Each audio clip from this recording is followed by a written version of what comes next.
I'm Kristen Andre, founder and chief strategist of Andre Consulting Group. I founded my company almost 10 years ago because I love helping people not only succeed, but thrive in their careers and their lives. So many times I meet amazing people who have so much more potential than what they're utilizing. As I engage with them, there seems to be a common theme: the limits they place on themselves. Throughout this podcast series, we're going to visit some incredible people who have created more intentional lives for themselves, those who've had that no limits moment where they chose to grow and they put things in motion to help them do so. We will focus on how you can break through limits. We will equip you with strategies to help you lead a more intentional life, and we will have a lot of fun along the way. So let's dive in.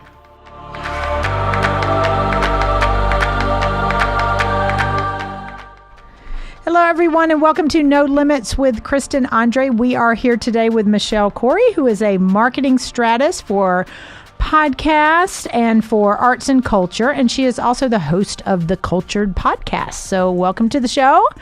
Appreciate you being on. Thank you. I'm super stoked. Yeah, I'm excited. Because, we've talked about this before. I do so much work in the business world, and most of my clients are corporate clients or financial people or own businesses, but they're not as much in the arts arena. So I'm stoked to have you here because I think I'm so excited to hear about the strategy behind arts and culture. And also, it's just a cool topic to talk about. So. Oh, yeah. All right. So tell us a little bit about you, what you do, and kind of how you got where you are, because, your company, you've been doing this a while. You've got a lot of experience, but launching the podcast and launching your own firm, that's just been a few years. So it was neat to see you kind of transition to that. So tell us a little bit about your background.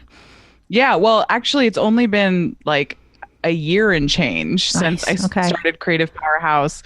I took the big leap. So talk about, confronting no limits, right? Right. But, my background's in marketing, and it's not just marketing. It's PR, it's internal communications, it's marketing, graphic design, web design. You're a storyteller. I'm a storyteller, exactly. Yeah. And I get from clients a lot. They're like, that's a big buzzword. And I'm like, yeah, but it's a good buzzword. It's sort of who we all are at our core is storytellers. And that's what makes humans so unique. And this is what I teach in my brand storytelling workshops, is to start seeing yourself, everyone, as a storyteller in your day-to-day life. But, some of us, that's sort of our gift when we come to this earth, and that was my gift and is my gift. And so I've been doing some version of storytelling since I was, since I could tell a story, so it started with poetry and it evolved into reading a whole lot of old literature. And then I was in theater, and that the evolution brought me from on stage to sort of behind the scenes, which is where I went into PR when I went to the University of Central Florida. And so I did a PR and literature major, and all of those things gave me sort of this background in how to adequately communicate the stories that I kept picking up around me in daily life, and that's applying that to corporations. And that's interesting, though, because when you're talking about old literature and poetry and theater, we don't see as much of that today. We have to read, all of us read literature in high school and in college because we had to, but it's not what people are gravitating towards these days. So I feel like the way stories were told in, older plays or older literatures, I think it's so much different. Am I wrong? Is it different than it is today?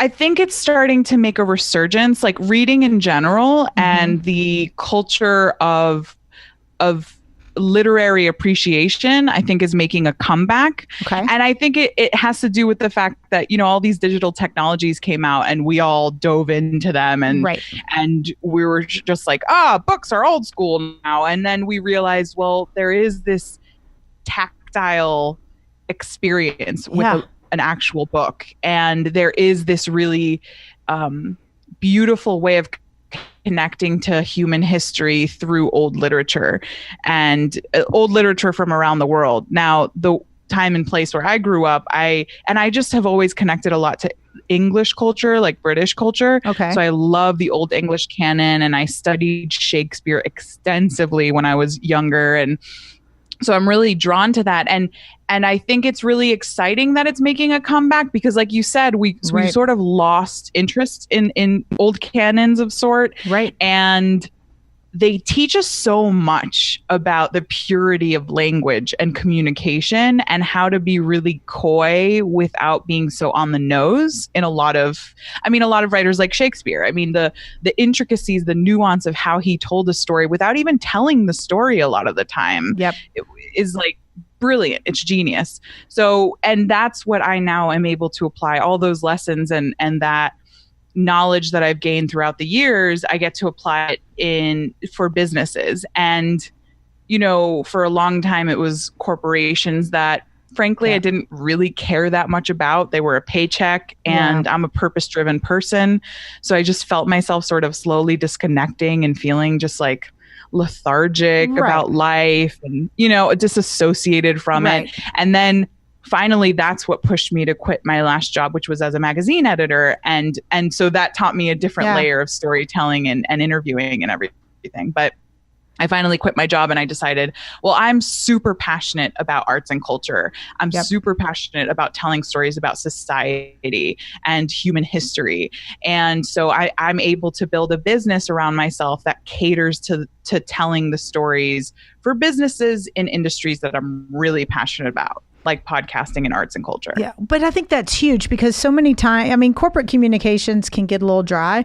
So I could see that if you're writing for a big corporation or a company that you're not that you don't support or don't love, but that it's just not your thing. It would get kind of old and boring. And so I love the fact that you were able to find something and marry the two, marry what your natural gifts are with what you enjoy.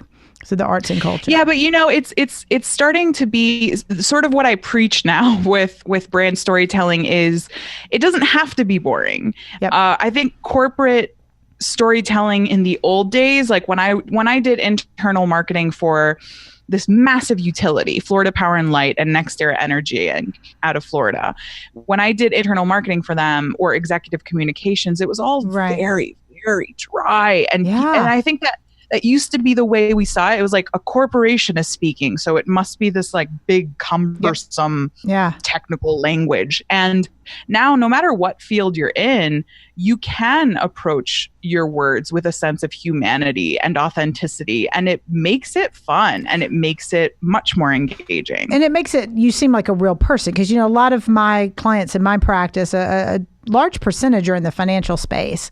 And they have compliance constraints. And I kind of joke with them. I'm like, I'll write content and it'll go through compliance and legal and everything. And it comes back sounding like a legal briefing. I'm like, are you kidding me? This isn't portraying personality or who this person or this advisor is. So it's tough because with that industry in particular, it's hard to tell a story because the story ends up sounding so dry. So when you can when you can create personality, though, it's fantastic because people want to, I always say that people do business with people they know, like, and trust. And if you can't communicate who you are and let people get to know you through written communication, verbal communication, web presence, what have you, it's going to be hard for them to want to do business with you.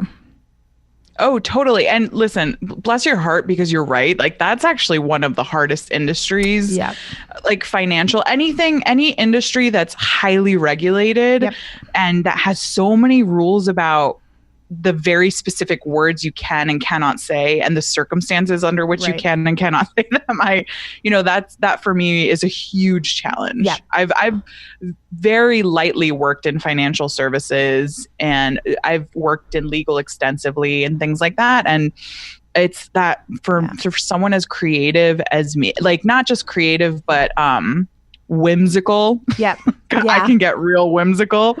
It's really hard for me. I mean, you can get, not that you get around it, you just have to realize it's not going to be as punchy or pithy as you might like it to be. You can still create some personality with it. I mean, you still have an opportunity for communicating with clients and prospects in a way that you become intriguing, which is what you always want to do. So with your business now, who are you loving working with? Like I know you said podcasts and arts and culture. So is it small companies, big companies? I mean, where's your heart really with that right now? It's sort of a range. So I've had like the tremendous privilege and honor, truly, I'm like his number one fan, of doing PR for Jewel D. Lane, who's the dancer and choreographer. And he came to me recommended by somebody else later last year in the fourth quarter.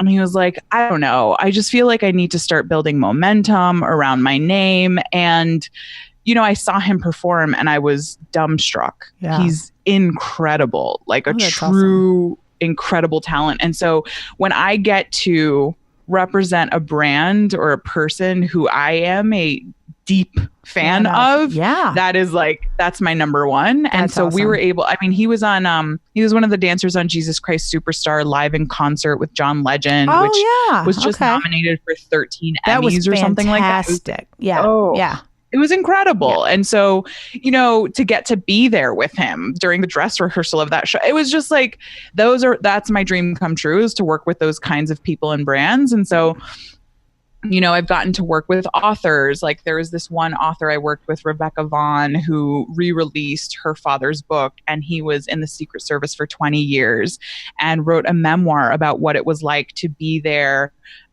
in November 1963 in Dallas, cars behind Kennedy's motorcade when he was shot and assassinated. Yeah. And he was protecting the Vice President Johnson. Yeah. And so to be able to help people tell these stories, whether it's through their body or through their family's legacy, or working with small businesses like Seven Sisters Scones, which is out of Atlanta. And, these like small family-owned businesses, these people that have vision and passion and want to tell their stories. Right. And then, I might work for I don't only work for podcasting. Yeah. And let me back up one second. So I also work with podcasts, obviously, and I do marketing strategy and audience development strategy, which is very rare. That kind of specialty is very rare to find now. Yeah. Because podcasting is such a young industry, and marketing for podcasting is sort of like the wild, wild west. Yeah. Anything goes. Yeah. And so I do a lot of experimentation, which is what made me really good at podcast marketing. Okay. So I help build websites for podcasts. I help do brand identity for podcasts. And then I can help produce, and then I also create the strategic launch and audience development plans for them. Nice. Very cool. So those are the kinds of clients. But then on the other hand, I also just recently worked with a giant data company, and they came to me because they were like, we are big data. And the way we're telling our story in these pitch meetings is really dry. Yeah. And we need someone to help humanize us. Yeah. So that was a really cool challenge, but it was awesome, and it went very well. Because it's one of the companies it's one of the companies that's not the arts and the wow factor, because I love theater, I love dance, I love music. I have zero talent in any of those three areas, but I am a patron of them. So like to me, I see these people perform. I'm like, this is amazing. But my automatic assumption, and I may be very wrong, but my automatic assumption is, man, more people should see them, but they probably aren't. They're not thinking about it as a business all the time. So a lot of the clients I have outside of finance, I work with a lot of women. And they're in creative type fields and entrepreneurial type endeavors. And a lot of times they're so good at what they do, but they don't understand, all right, there is a business component to it. There's a business component to being a dancer or a singer or a podcast host. There's a component that makes us need to know what to do, to have the strategy. Oh, yeah. Yeah. I mean, shoot, there's a business component to marriage. Everything's a business. That is true. That's a tough one. I don't even know if we can go there. But I think, that's no, we're not going to go there. Yeah, we're not going there. But that's something, to really look into. So we're going to take a short break. And when we come back, we're going to dive a little bit more into arts and culture and the business side of it and what it takes to kind of blend and merge the two. So we'll be right back in just a minute.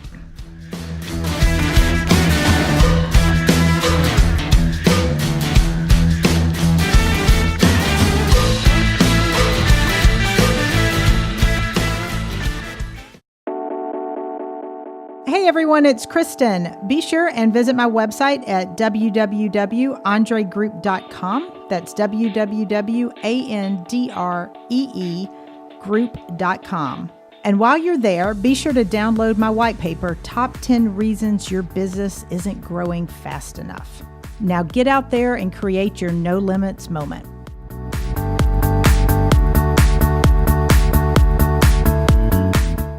Welcome back, everyone, to No Limits with Kristen Andre. We are here with Michelle Khouri. And before the break, we were talking about in your business, you have the opportunity to work with a lot of artists and help them with business strategy and on the business side of things. So, what keeps popping into my head is we always hear the term starving artist. And you mentioned that a lot of the people you work with, their art, their craft is their full-time job. And how do you marry the two? How do you work with people that have such a gift and a passion and a love for what they do so they're able to do it full time? Yeah, the starving artist thing is so prevalent, but also so passé, because we now live in a world where technology allows you to have this ever living portfolio online. Yeah. And so whether you put it on Instagram, and Instagram is the best tool for artists, in my opinion, to display their work, whether you're a toy sculptor or a contemporary dancer / choreographer or a, installation artist. It's an amazing tool. My conversations really is. Like, I have a painter I follow on Instagram, and I haven't bought anything yet, but like I'll see stuff and I'm like, oh my gosh, I love this piece. Like, I really, I'll probably end up, I'm going to have to go. What painter? She's out of Connecticut, and her name is Rachel. I think it's DeVolp or something. Somebody had posted a picture they had in their house that they had just had installed and tagged her. And I'm like, oh my gosh, this is gorgeous. I would have never heard of her. She's not a big painter. I mean, she may be big. I don't know. I've never met her.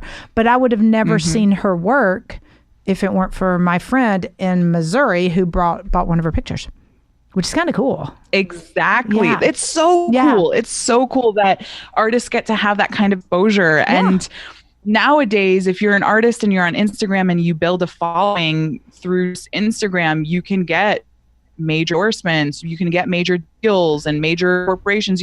My friend Frico in Atlanta, he has a really, really provocative, specific style, very contemporary Atlanta, and he just designed a Red Bull can, and his art's now on Red Bull cans, and that's because he was able to really develop his, which is very specific, on Instagram. And I interviewed him on the Cultured podcast, which is, on the Cultured podcast, which is the podcast I host. The point is to shed light about the incredible diversity of human self-expression through the lens of individual artists. And because you have some very diverse guests on there, in terms of the type of art or the type of the medium that they do.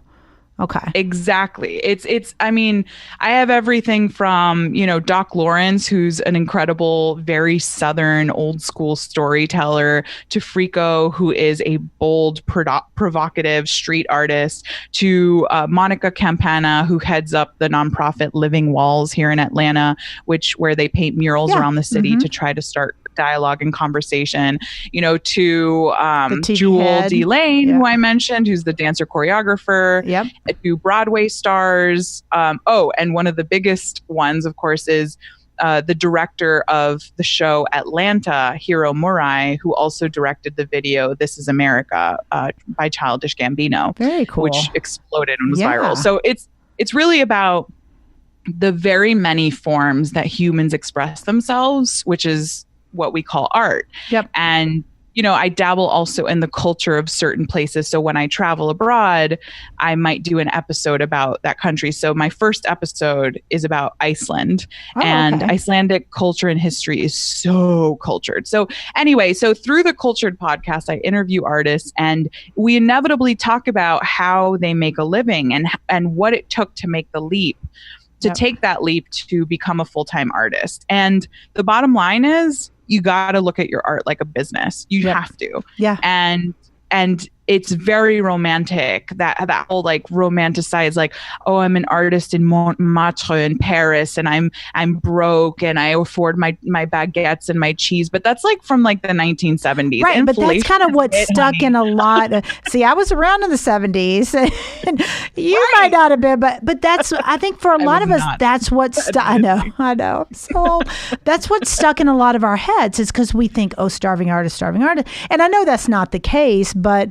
that's just kind of, we thought. I had, even as a business strategist, I don't deal with a lot of artists, so I don't really think about, and I know there are tons that are making fantastic money, but there is a business component to it. Oh yeah, and it's hard work. The artists that I've met who have made most money and who are able to live good lives for themselves based on their art work very hard. I would think so. Yeah. So, and I mean, the thing is, we all do. So if you have it in you to work hard and be an entrepreneur, then you have it in you to be a successful artist. Yep. And if it's not in your DNA to be a self-motivated, self-sustaining entrepreneur, then you're likely going to be a starving artist. And so it's really not the artist component of that stereotype has nothing to do with it. If you want to be starving, you can be starving in any industry. Absolutely. You really can. So what do you work with? What do you work with your artist on, and the clients that you have that are in, arts and culture and things like that? What types of strategies and things are you working on with them? The biggest thing, so my favorite clients to work with are like either individual artists, well, on the arts and culture space, because in podcasting, any podcast that I'm going to love, I'm going to love working with. And that's just so easy. Like, oh, I love you and your podcast. Let's work together. But for arts and culture, I love arts. I love working with arts institutions, that especially those that support local artists, because that's kind of my way of making money as a strategist, but then also having more of an impact on the local arts community. So that serves dual purpose, but then also individual artists that I believe in with my heart and soul. They might not be able to pay big bucks, but I'm so passionate in what they do that I help them anyway. You're goosebump artist. That's what I'm like. I'll hear. I love that. It sounds weird because like I said, I love arts and culture, and this happens to me with singers. And not as much painters or artists, but singers and dancers. There'll be some that I just watch, and I'm watching them, and I literally get goosebumps. And so those are, those are the ones you're like, oh, let me help you. So I'm glad there's people like you out there to work with, But it sounds like the strategies you're working on are very similar to what you did with companies. Oh, yeah. Oh, absolutely. I mean, it's become my own brand of strategy. And so I've become known for that brand storytelling component. And that's what I do. I go and do workshops and keynotes about, because even if I can't work with you, if there's an organization that's willing to bring me in to speak to you as a member where you can get that benefit, that's sort of where my speaking comes in. And I really like to offer that as like the educational component where you can sort of be empowered to tell your own story. But what I'm doing with arts organizations and artists is helping develop, more so with arts organizations, I'm helping them develop their strategic plans and their ongoing strategies and how to implement those strategies. And so it's, that's what you do, but it's a whole different side of the spectrum where, we get to play so much more. And, you'd be surprised at how stuck in their ways arts institutions can be, because at the end of the day, many of them are nonprofits or many of them are old school institutions. So I still come in with this like quirky, whimsical perspective where I'm like, we gotta humanize you a little bit more. Absolutely. And the arts, for me, the arts are really plagued by elitism. And there's a lot of barriers for entry for the layman who's like, I can't name this artist, or I don't know what kind of dance this is, but I still enjoy it and it's beautiful. And those people often feel sort of left out of the conversation because they don't know which words to use. Well, that's interesting that you say that, because I agree with you. And one of the things I think is neat about your podcast is that it exposes people who aren't elitist or who just love the arts but don't have as much theory, because you and I were talking about this before with wine. I don't know if you remember this. This was a while back. Yeah. I love wine. You love wine. And I have several friends who are collectors and connoisseurs, and they are so educated and so wonderful. And I don't know. It's the words, it's the verbiage, and they'll describe it. You're like, it's oaky, it's this. And I'm like, as much as I love wine, I just don't describe it like that. And you told me one time, I don't know if you remember this, you're like, describe it like a person. Just say it's got a little bit of Beyonce with some pink on the side. And I'm like, okay, that I get, so. I was about to say, that's how I describe wine. I'm like, oh, she's sassy. She'll like sneak into your house and like break stuff and then leave you with a little sweet note. Right. That's how I describe wine. But I think that's fantastic. Honestly, sommeliers crack up and they're like, oh, that's totally what this wine is. Yeah. But what I love about that is it fits you and your style and your personality, and it takes the intimidation factor out of that. Wine is I love it. I'm a big fan, but I'm not educated as much. And same thing with arts and culture. I think for so many people in the population, we love arts and culture, but knowing the history and knowing who the players are and who's who and who this choreographer is or who this dancer is, we may not know. So to have an opportunity to have exposure to these people through your podcast, because you've had some interesting guests on. Like I've listened to a few, I'm like, that's kind of neat. I didn't know about the person, and it just hearing their story and hearing what they do, it exposes people to a lot more than they would typically expose to. No. Yes, and bless you. That is exactly the point, because I refuse to be intimidated. I refuse, and that's I was like, I popped out of the womb being like, and what, and I'm just like not an elitist person, and I I'm Colombian, and I come from a culture that's very classist, and I've just never understood it or fed into it. And this sense of like, I'm better than that person because I know this or because I am this. And no matter how much I know in this world, I will just never be that person. So I think that there is no one better than me to have this show to sort of say, you're invited and you're welcome to have conversation about the arts. Even if you have no idea what we're talking about, I'm going to try to get you there. And we're going to learn together. I think that's fantastic. So we're going to take another short break. And when we come back, we're going to issue a challenge to the listeners about how they may be able to engage in the arts and the business side and explore some things that aren't as familiar to them. So we'll be right back.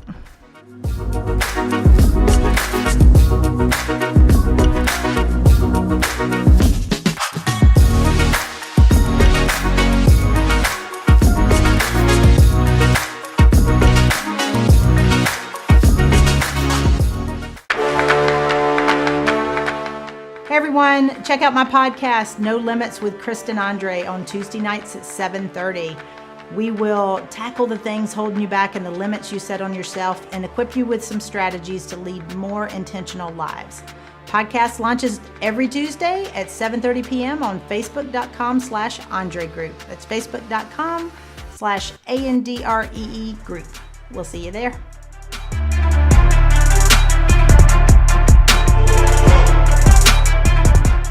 Welcome back, everyone, to No Limits with Kristen Andre. We are wrapping up our time with Michelle Khouri, host of the Cultured Podcast.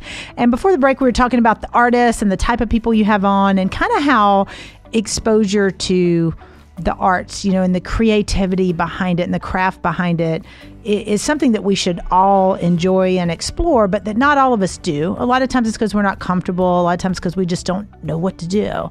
So we issue a challenge to the listeners every episode, and we've developed a Facebook page. It's #NoLimitsMoment. And we ask you to go there and join the conversation and share what you do with this challenge. So our challenge today is really, I'm going to let you describe it, but it's really to get you out of your head, unstuck a little bit. So I know with the work I do and with the clients I work with and so many of our listeners, we're very driven and type A and just going after some big stuff. A lot of business people, we get stuck in our heads a lot.